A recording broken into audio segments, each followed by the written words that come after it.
So yes, it's great to be back at the Stafford office and doing an introduction to forensic psychology. Now I can see from the list of names and from the people I know that were coming, some of you guys will have a little bit of a background, but hopefully everybody can learn a little bit of something. So I always like to start with a little bit of an overview about what we're going to be covering. Now, this is going to be really weird for me because I'm very used to when I give a lecture, being able to see people's faces, to see when people are confused, ask questions and discussions. So this is very odd for me to have to remove those sorts of things. So I'm really looking forward to your questions and answers at the end. Feel free, you guys can already start typing it in there, but I just won't see them until the end, and Verity will help me with that then. But tonight, what we're going to be covering is a little bit of what forensic psychology actually is. A little bit of some of the main history points of forensic psychology, especially from a UK point of view. An example of our research, because I find that concrete examples just really help people visualize and understand things a little bit better. And then end with what is a forensic psychologist, specifically how we talk about it in the UK then. So I think the best place to start is with some of the misconceptions. And these are all things that students, especially psychology students, have said to me, people out in the community, just in general. I have had people say these ones to my face. But the first one is, isn't it just forensic science?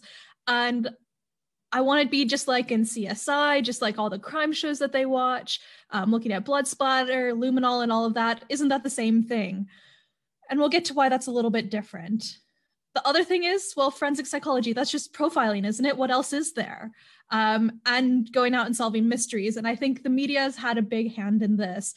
And unfortunately, that's not the case. And the biggest one, especially coming from psychology students, and I don't know where this one came from, is I want to go into forensic psychology because it's the branch of psychology that doesn't do statistics. And oh my goodness, no, that is not the case. It might have been once long ago, and it might have been more qualitative. But honestly, most of the forensic psychologists that I know are some of the best statisticians I know. I oftentimes end up teaching mostly advanced statistics rather than regular statistics. So I can tell you for sure, we really get into those numbers. So looking at the reality of it then, forensic psychology is not forensic science. Forensic psychology is much more about the psychology, and we'll get into the definitions with that then. But forensic science is a lot more about, you know, your chemistry, the crime scene, paperwork, those sorts of things. We do work together. And actually the last time I gave this lecture was to the forensic science course, but we are completely separate courses at the university. And in general, we're different branches of psychology, and we can go years without ever talking with each other because they are quite separate. Now, forensic psychology itself is very, very broad. It is so much more than just profiling. Now, I do an offshoot of profiling. So that is the route I went into. So yes, I was one of those people with that misconception, but it is such a broad field. And hopefully by the end of this, you guys will have an idea of just how big this area is. Now, we are not usually investigators. We may be brought in to consult. There are people whose jobs it is to be consulted, and that is their full-time job. But in general, somebody with a forensic psychology background or degree don't tend to work in the police themselves. Or if they do, they become a police officer and it just builds up some of their background, but it's a slightly separate thing. We are not going to be like Criminal Minds running out there with guns, arresting people or anything like that. A lot more exciting, but that is not what I actually do. And yes, there are statistics. So it's everything from, you know, crime rates to actually running algorithms to setting up computer programs, to other advanced types of statistics. My main one is one that's not very well known outside of my area in psychology called rock analysis. That's usually done in medical fields as well. So there's just a whole variety of things, but we do rely a lot on statistics now.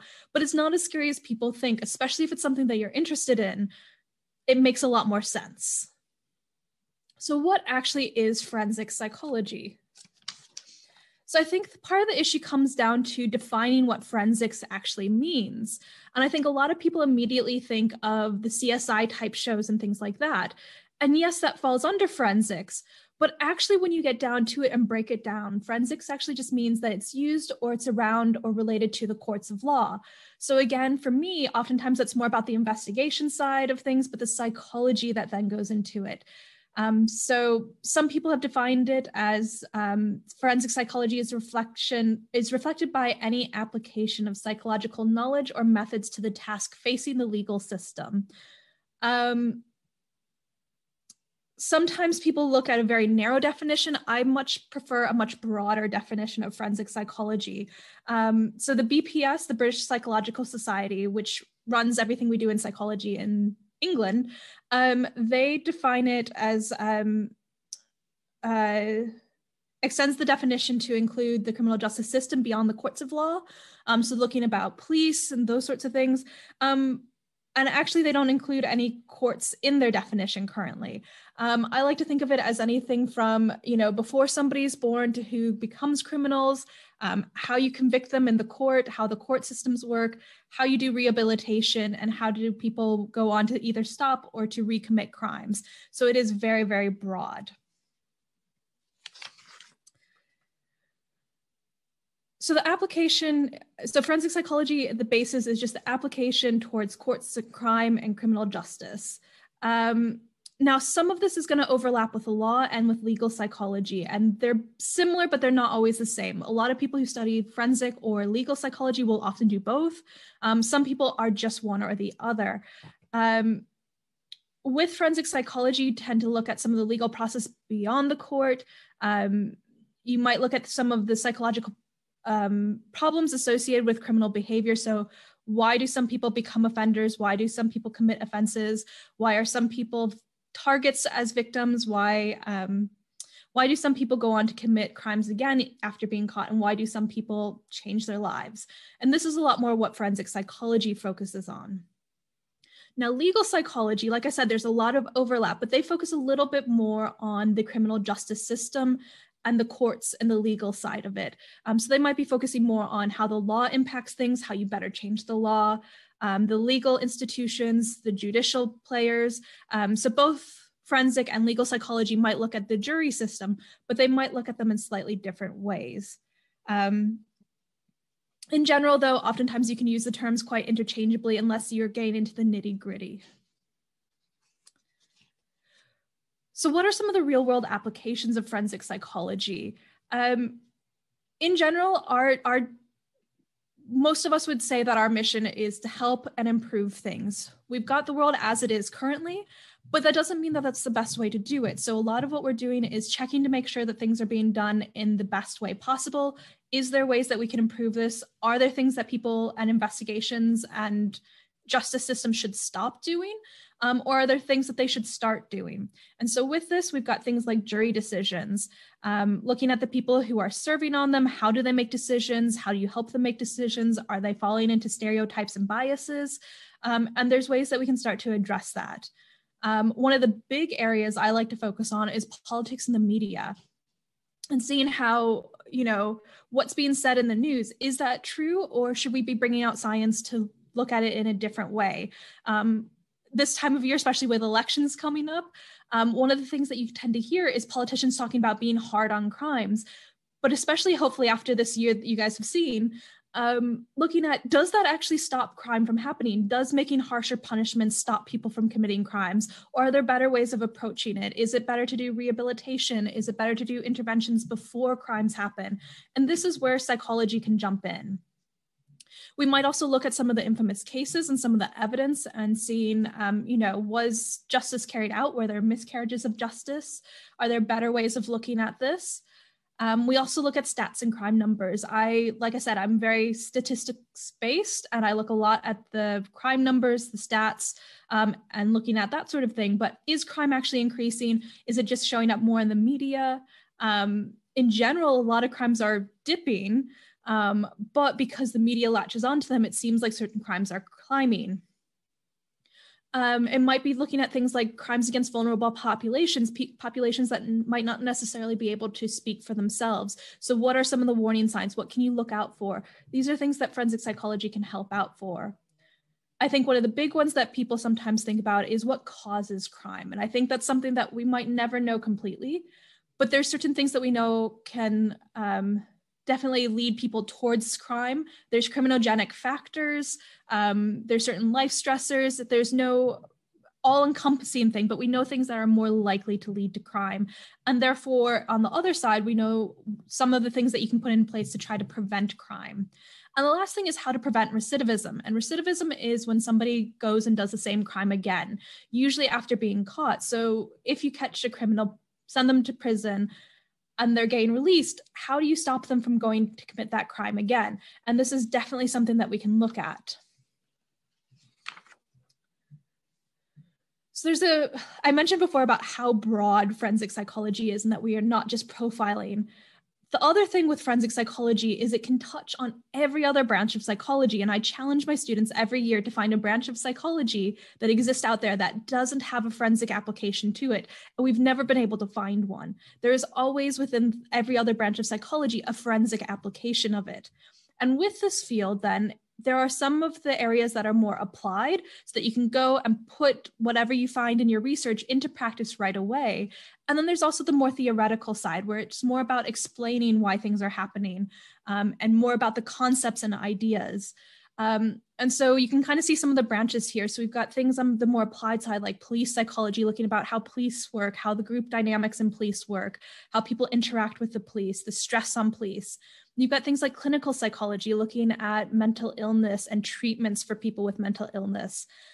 Prison psychology, looking at how people exist in prison with their freedom locked away, with bars and grayness, and aging in prisons, and it is a new area. And then we have investigative psychology, and this is my main area, and this is looking about how you help the investigation and catching criminals. So this is definitely where my bread and butter is. But then you have more of the theoretical side. So you've got things like biological psychology, and this is more looking at how hormones influence how people act. You've got developmental psychology, and that is about how people age throughout their life. So from before they're born, so neonatal stuff, to they're born, their childhood, teenage years, young adult, midlife crisis, to aging then. How does that impact their life of crime or the chances of being a victim? All of that can feed into forensic psychology. Cognitive psychology is looking at the neurotransmitters and how your brain impacts things. And then social psychology. This is another area that I work quite a lot with, and this is how we interact with each other, how we interact with others as groups and all of those sorts of things. So again, you know, does hanging out with a group that commits crime mean you're more likely to be a criminal yourself? And that's something that we can look at in forensic psychology. So this is just to give some more ideas about how some of those different areas of psychology have a forensic application. Developmental, like I said, is one of the ones we tend to have essays with the students about whether people are born criminals or become criminals. And developmental is one of the areas that you're going to want to focus on that with, because you look at, is it because genetic factors? Is it because their upbringing? And developmental can help answer that question, especially if you look at it with more of like the biological side of psychology. Clinical is one that a lot of people tend to think of as well, is can offenders be treated? Can people change and stop being criminals? And this is going to depend on the type of criminal, the types of offenses that they did, why they're committing the crimes. But yes, some people can be changed and, you know, some people can't. And there's also different ways to interpret that evidence. So not everybody agrees on that either.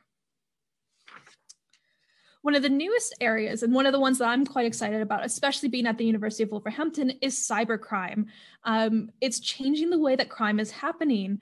There's basically a technological arms race that's happening between the bad guys and the people who are trying to catch them, to stop them, to keep law and order, and those of us who study them as well. And this is something we've seen actually before in history, is anytime that there's a new technology, oftentimes the first people to really invest in it, get involved in it, and advance it are actually the criminal elements. And we've seen this before in Prohibition times with cars and things like that. During Prohibition, when the alcohol was illegal here in the United States, the criminal elements that kept producing alcohol actually developed faster cars, and therefore give rise to the car engines that we have today, the car races that we have today. And unfortunately, the police had to figure out how to catch up to them, literally in that sense. But we're seeing the same thing in cyber.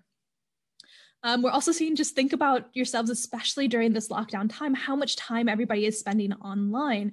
And there's people who never would have committed crimes before, but now online, it's just so easy. It's so much easier to, you know, stream a video, stream something that you shouldn't be, when before, if you had to go, you know, steal a DVD or something, you wouldn't normally do that. But because it's just clicking, who is it really hurting? So we're seeing some changes in how people interact with crimes.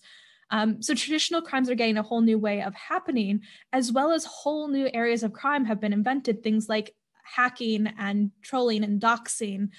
These things didn't exist before, and they can't exist without the internet. So it's very, very interesting to see how the world is changing with cybercrime. One of the scarier parts is that we, as a society, can say that, yes, this definitely should be a crime, but the laws and definitions are lagging behind. And you think about the people who are in office making those decisions are often some of the people who understand it the least. So you get some weird things happening, like countries trying to ban certain topics to stop and prevent crimes from happening, but then they ban things like Google. So there's some really interesting stuff happening with cybercrime. And the reason I always mention this is at the University of Wolverhampton, we have CREW, which is the cyber research group. And a lot of the people that have been involved in leading the start, basically, of cyber psychology are based at the University of Wolverhampton. And a lot of the work that I've started to do research-wise recently is more with this group because it is such an up-and-coming area. So that's probably the newest stuff that's happening. I'm going to take us back in history and see kind of how have we gotten to this point then.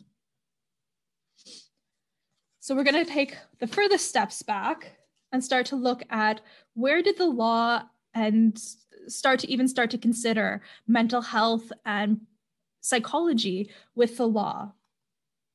Now, this is going to be quite a UK-based approach. In the US, it's going to be slightly different on what cases they mention. There will be some shared ones, obviously, before the revolution and those sorts of things. And the legal systems are quite similar, but there are differences in what was important and what different forensic psychologists would focus on. So not everybody's going to agree on these ones. The earliest recorded legal principle that we've seen about people being mentally ill went actually back to Marcus Aurelius in AD 179. So there's a long, long history, but not a whole lot of it's been done very well. And there's going to be some terminology coming up that's not very pleasant to our modern ears. We've moved past that, but just we need to be aware of some of the terms that were used. So in England and Wales, we started to see legal categories appearing about the mentally disordered. And these first appeared in the statutes at large in 1324. So again, a long way back.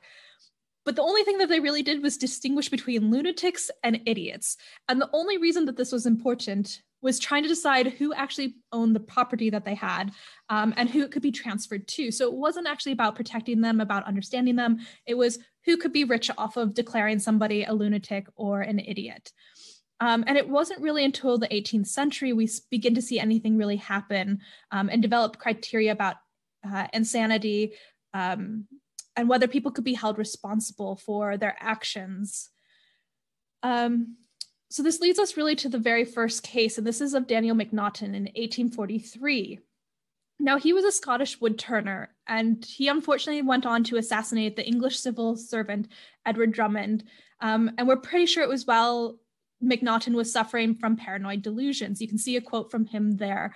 And it's very unlikely that the Tories were actually following him around. So from our modern sensibility, it's very likely he had persecutory delusions. But his case gave rise to the idea about mens rea and whether somebody is actually conscious and have agency in their criminal act. So even though we know that he did the act, was he actually responsible for what he did? And this gave up the idea of the diseased mind, where some people are not responsible for their actions. And this went on to become known as Macnaghten's rule, and it was to determine whether somebody was actually in their right state of mind at the time that the crime was committed. Otherwise, it's a consequence and disease of the mind. It doesn't necessarily mean the person's going to get off, but it means that instead of prison, they might go to a mental institution of some sort. So starting to look at the actual research in this then, one of the people we need to talk about is Lombroso from the late 19th century. So what he did is he actually took a group of hardened criminals and carried out what might be closer to be called anthropological studies of their features. He compared criminal features to soldiers' features because he had access to both of these groups. According to Lombroso then, he could characterize criminal traits, and these included a lack of skull space for brain tissue, pronounced structural differences between the two sides of the skull, ears that stick out, a bent or flat nose, color blindness, left-handedness, and a lack of muscular strength.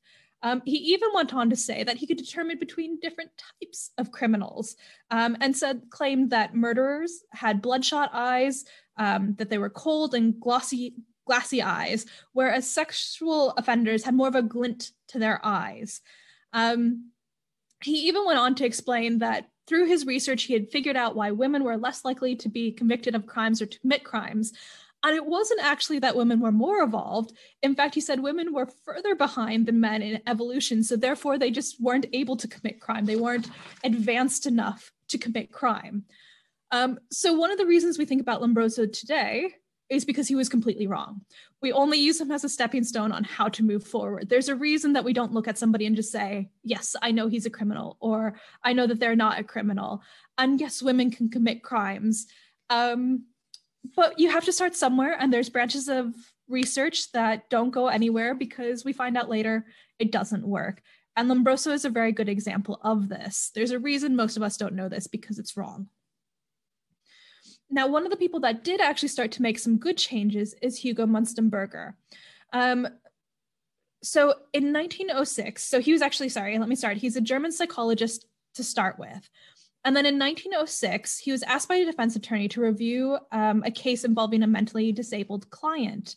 What happened was a woman was found dead in Chicago. She'd been garroted by a copper wire and left in a barnyard. And the simple-minded farmer's son who discovered her body was being accused of killing her then. He had an alibi, but after questioning by the police, he actually admitted to the murder, and he didn't just confess.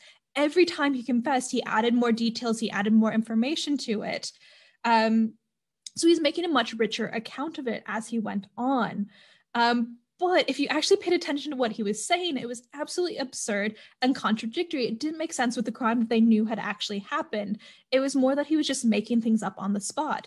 And Munstenberger pointed out back that this was very similar to what we'd seen in the Salem witch trials, where people are making up these crazy stories, but people are believing them.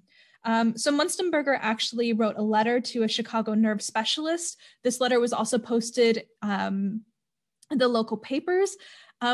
But the judge was actually furious with Munstenberger. How dare he claim to be an expert in this? He's a psychologist. Stay in your lane. This has nothing to do with crime. Stay out of this. And unfortunately, because the judge didn't listen, this poor farmer's son was hanged for this crime that we know that he didn't commit. He had an alibi. He definitely didn't do this. In response to this, Munstenberger went on in 1908 to write On the Witness Stand.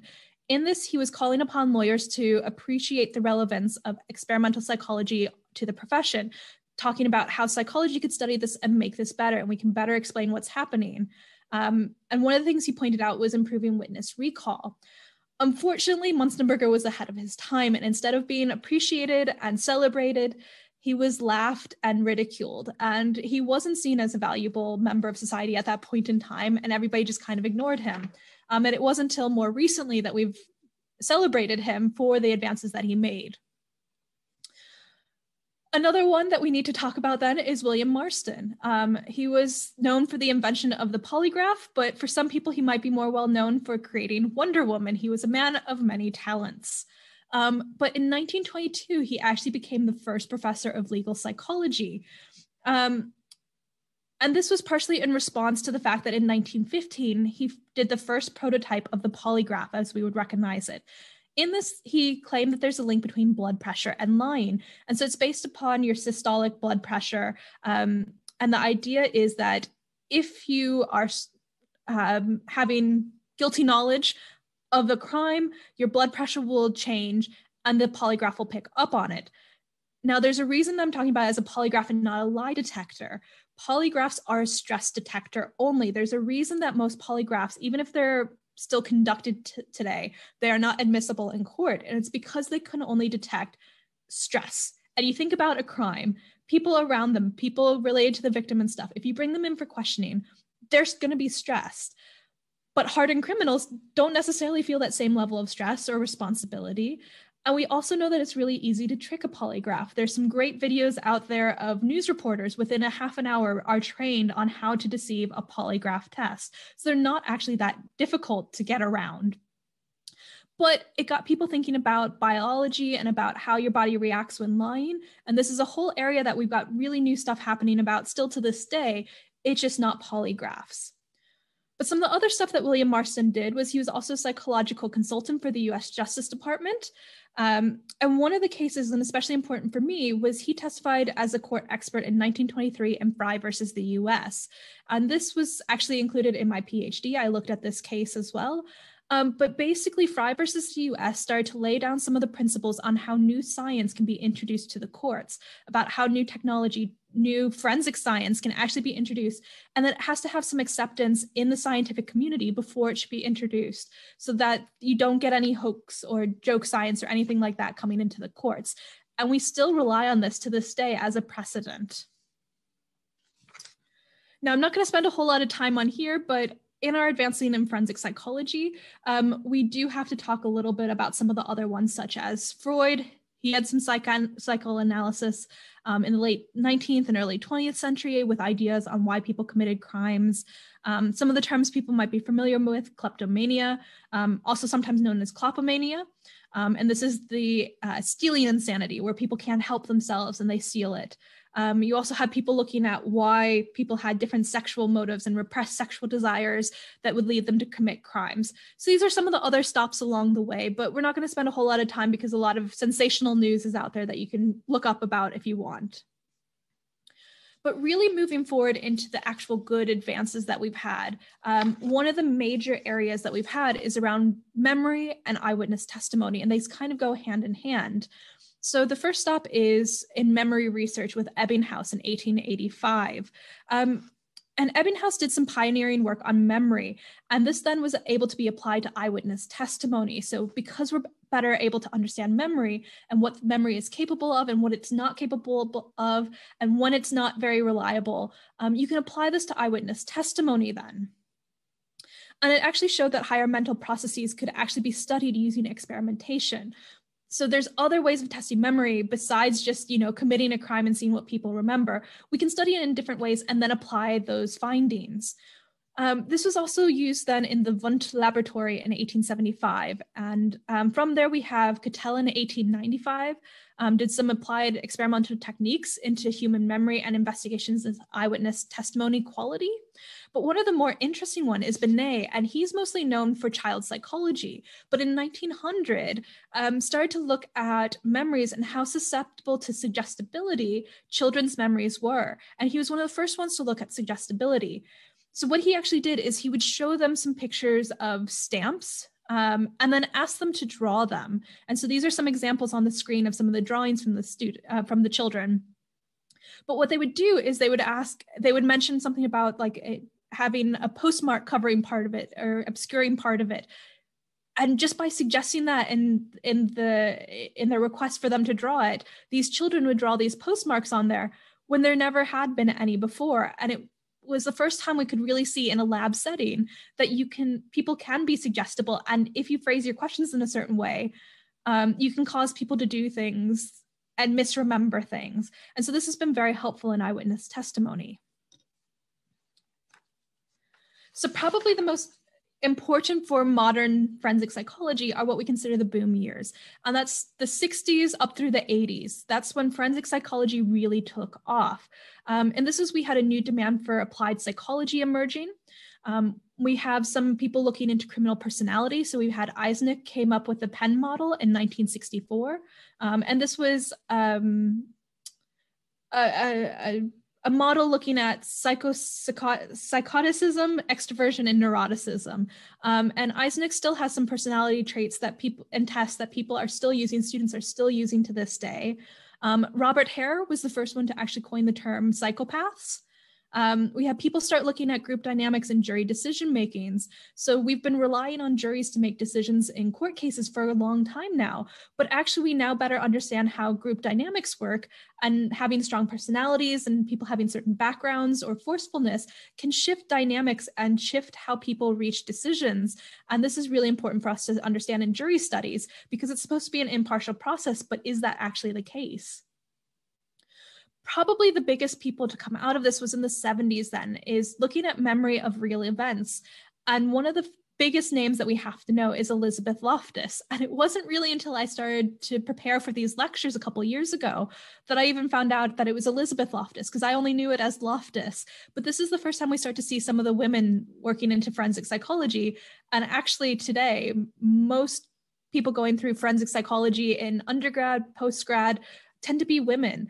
So we are going to see some changes in who the big names are in the field, just because there's so many women going into this field. And I don't actually know why that is. But Elizabeth Loftus did a lot with memory. She's still active. She's still doing TED Talks. But she is really well known for showing people a car crash. But if you ask them about when the two cars hit versus when the two cars smashed together, it can shift how people talk about and remember the event happening. So just a single word can really shift how people's memories work. And if this happens in just a lab setting, imagine what happens if a police officer is asking somebody about a crime, but filling in some of that information, using some of those words, can really shift about somebody's memory of an event that happened. We also had some people looking at the increase in crime rates and recidivism and rehabilitation. So war crime rates getting worse. Were the 80s really bad for crime? Some of it has to do with changing of definitions. Some of it does mean that there was increases in crime. Some of it just means that people are more comfortable admitting that a crime happened to them, because we know that there's certain crimes that people aren't comfortable admitting things that happened to them. And so Quincy was a big name in that research. So this kind of brings us up to now, and the field of forensic psychology is one of the fastest growing. Anytime there's advancements in any of the other areas of psychology, forensic psychology can build upon that. So as we better understand how the human brain works, how we better understand how cyber psychology works, there's going to be forensic applications. So as psychology advances, so will forensic psychology. And it's going to be a growing field. We're never going to stop having things to study. And it will continue. So that's really good for me. It means I have good job prospects because I'll be able to keep studying new areas. But it also means that for people who are interested, it's a good field to go into. So just kind of bring it back to that example from earlier. Here are some of the areas that those different branches are working on in forensic psychology. So everything from, recruitment and stress in the police, all the way down to juries and media influence and social psychology. But again, forensic psychology is growing fast. So moving on to an example of the forensic psychology research and an easy application of this. I've already mentioned it quite a few times, but eyewitness testimony. This is probably the main area that forensic psychology in general, has contributed the most to. And this is really, really important because to this day, still, eyewitness testimony is considered some of the most common and influential forms of testimony in a court case, even though we know it has mistakes.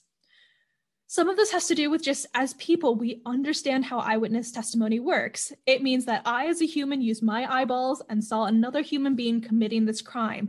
And that is really easy to understand. You don't have to understand any more scientific jargon. You don't have to understand statistics. It's something that a jury can very easily understand. And it's very persuasive to hear somebody say, I saw this person do this thing.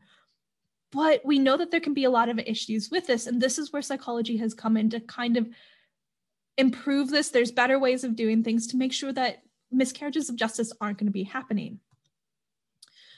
Now, before we can go too much further in it, I just want to give you a quick and dirty understanding of how we in psychology understand memory.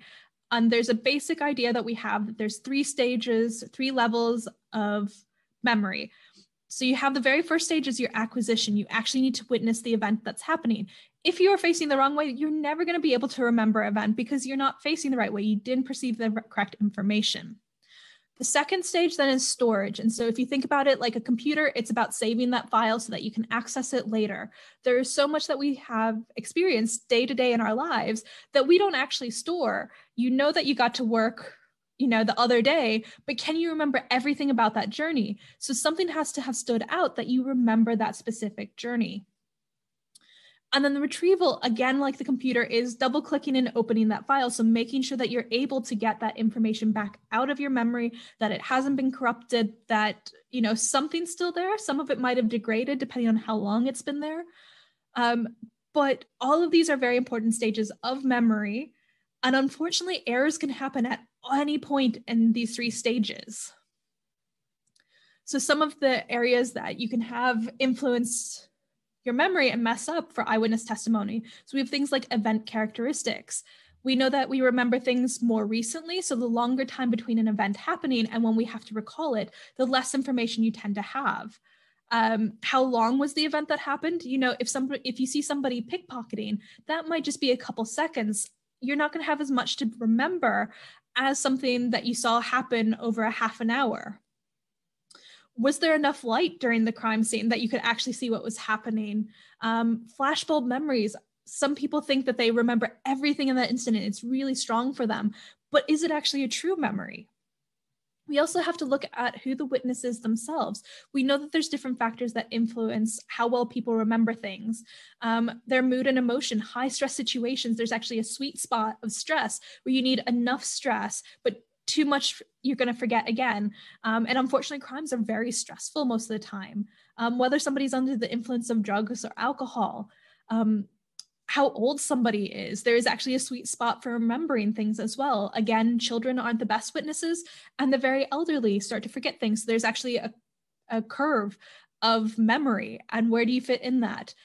How much does the crime scene match stereotypes? Because unfortunately, stereotypes will overwrite. So, you know, if you see a mugging and somebody says, stick your hands up or something like that, it might be overwritten with all the media portrayals that you've seen of this because you expect to see the mugging progress in a certain way.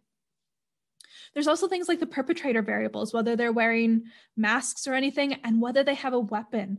This is a massive thing. If somebody has a weapon or an unusual object, your eyes tend to focus on that, and you can remember a lot more about that rather than the person holding it. And the neat thing is, it doesn't just need to be weapons. You can do this with unusual objects. So they found very similar findings with people going into a grocery store and brandishing a pink feather duster. People remember that pink feather duster, but they can't remember the face of the person who was holding it. So it's an unusual in that situation. And the last thing, and this is really important for the police, is the interrogation variables, post-event information. Having somebody in a position of authority, asking leading questions can really shift somebody's memory. Now, traditionally at this point, I would be then checking in after you guys had done an activity to test how good you guys were as eyewitnesses on about your confidence. Unfortunately, with this sort of setting, not able to do this, but it's less about how accurate you are, but how confidence and accuracy aren't actually related. But what we do know in eyewitness testimony is that while in science, we know that there's no connections between confidence and accuracy, having a very confident eyewitness sways the juries. It sways other people to believe them. And so because there's no correlation between confidence and accuracy, unfortunately, this is a really troublesome thing. And what we know is that really confident eyewitnesses can really sway those juries. And unfortunately, about 3/4 of miscarriages of justice in the US are based upon extremely confident but mistaken eyewitnesses. And this is one of the most important things in forensic psychology is, yes, we're about helping things and improving things, but when we get things wrong, there are massive consequences that might not be in other branches of psychology. So this brings us to the case of Ronald Cotton, and this is where eyewitness testimony fell through and it didn't work. So in July 1984, an assailant broke into Jennifer Thompson Canino's apartment and sexually assaulted her. She was a 22-year-old college student at the time, and she made every effort to study the perpetrator during the offense. She first chose Ronald Cotton as her attacker in a photo lineup. She then later chose him in a live lineup, and she was 100% certain she had the right man. Now, there was some other evidence at the trial, such as a flashlight that was found, some rubber that looked like it came from his shoes. But the main thing that sealed his conviction was Jennifer's words saying, "I recognize this man," and he was sentenced to life imprisonment for the attack. Now, unfortunately, 11 years later, DNA came out, and it was found conclusively that the person that attacked Jennifer wasn't Ronald Cotton, but was instead another man named Bobby Poole. 11 years were taken away from Ronald Cotton's life due to a mistaken eyewitness testimony. Jennifer, of course, felt really, really bad about this. She realized she was responsible partly for helping to take away 11 years of one man's life. Now, she did a very interesting thing, and the reason that we really know this story is she reached out to Ronald to ask for forgiveness, and they ended up becoming friends. That's the picture of them there. They then went around and they started to petition places to make sure that there's better processes for police interrogations to make sure these things don't happen. They tried to change the laws. They've given talks. You can find a lot of their information online. There's some really good conversations of the two of them talking, and they have become good friends. So it's not a completely awful story. But if these are the ones we know about, how many other stories are we missing and that we can blame on eyewitness testimony? So we're still improving eyewitness testimony and still improving. A lot of it has to do with how long it takes to do things in science, and then how much longer it takes to get the ideas from science into law and practice. But we're starting to look about how do we improve this. So one of the current areas that people are looking at with eyewitness testimony is not about confidence, because we know that that doesn't seem to really help, but how fast somebody identifies somebody in a lineup. The faster they are, the more likely it is that it's a real recognition, rather than feeling that they have to make the best choice of the faces that they're seeing. And there's a whole bunch of stuff that you can do looking at eyewitness testimony, eyewitness identification. There's a whole other lecture that I gave on this as well. If you guys are really interested, contact the Stafford office to see about bringing me back, and I'm happy to give a lecture just on that. So that's kind of a quick and dirty way through that. And so now just to clear up a little bit about forensic psychologists themselves. Forensic and legal psychology, there's no limit. We're pretty sure that's going to keep going on, and it will continue growing. There's a whole bunch of areas that there's new information coming on. The ones listed on the screen, another area that I can think of off the top of my head that I didn't put on there was detecting deception with motion capture bodysuits is a really exciting one that's coming up as well. So research is really advancing at a great rate in this area. Now, looking at what legal and forensic psychologists do, and we're going to focus more on just the forensic psychologist. This can be experiments and field research, police correction and consultation, talking with victims and witnesses, figuring out how to better rehabilitate victims, to be there to support them after events happen. How does mental illness fit in with crime as well? Because there's some stigma around that. Probation and treatment. These are all areas that forensic psychology works in. But there's also there's different types of forensic psychologists. So I have a PhD in forensic psychology, and I am a researcher. I might work with the police, I might study with those sorts of things, but what I don't do is I'm not a chartered forensic psychologist. And those are the people that do interventions, they do treatments, and they tend to work more in prisons in certain places.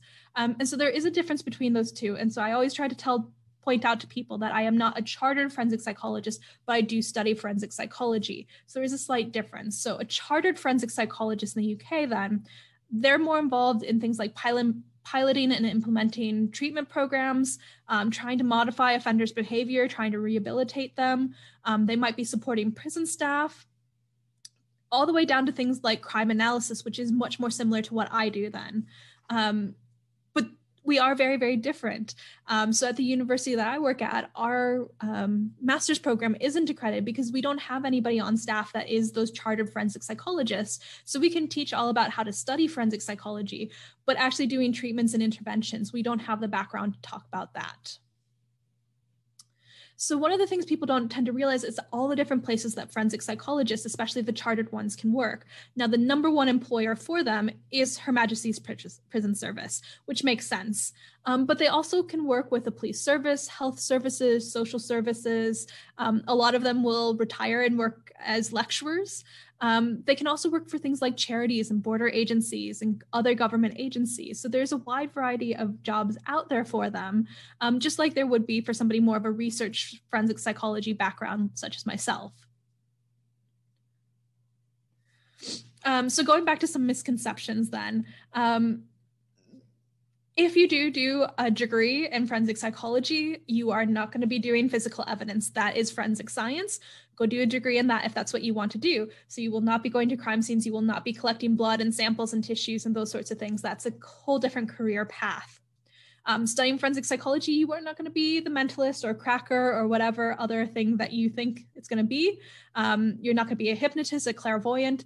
I can't tell you the number of times that I tell people that I study forensic psychology and they start asking me, oh, what am I thinking? I don't know. That's not what my job is. I look more at statistics. That is not what your degree is going to be in. And it's very, very unlikely, not completely impossible, but very unlikely you're going to be an international spy. Now, yes, you could apply to, MI6 or the CIA or FBI, but a lot of people will be applying with those degrees, so that degree will not automatically just open doors. So the likelihood is you're not going to be working in that field either. Now, I can't end this without talking a little bit about offender profiling. As we see it in Criminal Minds, Silence of the Lamb, and those sorts of things, it doesn't really exist in that sense. Now, in the United States, we have the FBI, and there is the BAU unit there. But a lot of people now want to be there, so it's really, really competitive to get there. In the UK, well, we have what's called behavioral investigative advisors. And yes, they do a little bit of profiling, but as their name reflects, they do a lot wider jobs. And there's a clear path on how to get there. There's a big issue in the UK with people using the term criminal profiler, but everybody, there wasn't a set path to that. So that could be somebody who'd taken a single psychology class to somebody who'd been on a police force for 30 some years, and they were all using the same term. And now we have a standardized term to make sure that people actually have some set training and some background to do that. And one of the paths through there is academic research. The other is through practice by being a police officer. So if that is an area you are interested in, there is still a way forward. Just know that if you are approaching it more from a scientific background, profiling has an extremely messy scientific history. It did have a big boom in the early 90s and the early 2000s. And unfortunately, there's a lot of junk science out there. So you have to wade through all of that to see some of the good stuff. But there are still people working in this area. And as I said, I work in an offshoot of an area called crime linkage then. So what's next? Obviously, if you guys are interested in this area, you might look into getting an undergrad degree or a master's degree, look about applying for a PhD or possibly a doctorate. So there's different ways that you could do that. One of the big things that you could do is volunteer, whether that's working with victims, whether that's working with the police, whether that's working with offenders about to be released. Oftentimes the criminal justice system needs people to volunteer, and that's one of the best ways to decide if this is a good field for you. And the other thing that I can really say is read some peer-reviewed journal articles, read some good science, and be skeptical every time you see a media article. When you see those shows on Netflix and those documentaries and stuff like that, think about who's paying for them, what science is this based on, are they referencing anything?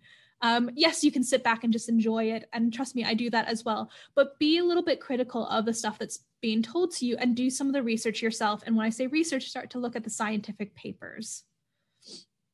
So just to sum up, we've covered a little bit about what forensic psychology is, what legal psychology is, some of the history of forensic psychology, why our jobs are important, some of the advances that we could be doing, and what a forensic psychologist actually does, and that we are just research doctors.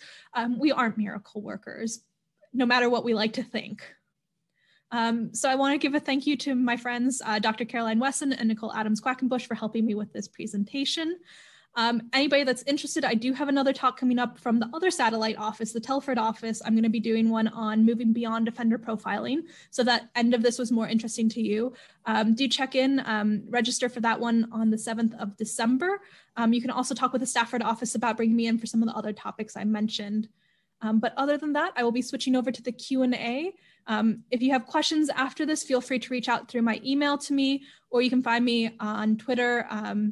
Although I will say a good amount of what I do is post pictures of my cats. So if that's your jam, feel free to join me on Twitter. Otherwise, it's only occasional that I post forensic stuff on there.